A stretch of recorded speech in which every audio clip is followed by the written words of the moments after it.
વળી પાછી ચોમાસાની સીઝન ચાલુ થઈ ગઈ, વળી પાછું મિનરલ વોટર ગોતવા જવાના ધક્કા ચાલુ. વાત તો સહી છે. અરે રોજ ઉઠીને મિનરલ વોટર બોટલ નો ગોતવાની હોય, એના કરતા એક આરો લઈ લેવાય. તો હાલ આપણે ઓનલાઈન ચેક કરી લે કે કઈ કઈ કંપનીના આરો સારા આવે છે. એમ નહીં, તું ઓનલાઈન આરો લે તો અંદરના પાર્ટ જેન્યુઅન હે કે નહીં અને ઈ કેવા પ્રકારની ટેકનોલોજી આપે તને કેમ ખબર?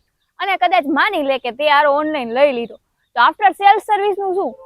એટલે તો આરો હંમેશા શોપની વિઝિટ કરીને એની અંદરના પાર્ટ જેન્યુઅન છે કે નહીં અને એ કયા પ્રકારની ટેકનોલોજી આપે છે એ બધું વ્યવસ્થિત ચેક કરીને જ આરો લેવાય. એટલે તો ફીવારો સિસ્ટમ એન્ડ સોલાર બેસ્ટ છે. કેમ કે અહીંયા છે તમારી જરૂરિયાત પ્રમાણે economic to premium range of models. અહીંયા અલગ અલગ પ્રકારના બ્રાન્ડ વોટર ફિલ્ટર જેવા કે Purosis, Aquaera, Aquagrid, Lex Pure, Cosmex, alkaline kit જેવા બ્રાન્ડેડ વોટર ફિલ્ટર તમને વ્યાજબી ભાવે મળી જશે. તો તમારું બજેટ લો હોય અને ચોઈસ પ્રીમિયમ હોય તો સીવારો સિસ્ટમ એન્ડ સોલાર પાસે એવરી રેન્જ અવેલેબલ છે. સીવારો સિસ્ટમ એન્ડ સોલારમાં તમને વોટર ફિલ્ટરમાં અલગ અલગ વેરાયટીઝ પણ જોવા મળશે. 100% ઓરિજિનલ પ્રોડક્ટ્સ અને ઓથોરાઇઝ્ડ જેન્યુઅન પાર્ટની ગેરંટી તો મળશે અને ઇન્સ્ટોલેશન તો ફ્રી જ છે અને ઘરે બેઠા બેઠા સર્વિસ એકદમ વ્યાજબી ભાવે મળી જશે. તો હવે રાહ કોની જુઓ છો? આજે જ વિઝિટ કરો ફીવારો સિસ્ટમ એન્ડ સોલાર, જેનું એડ્રેસ છે બસ સ્ટેશનની સામે ઉમા કોમ્પ્લેક્સ, જામનગર રાજકોટ હાઈવે, ધ્રોલ.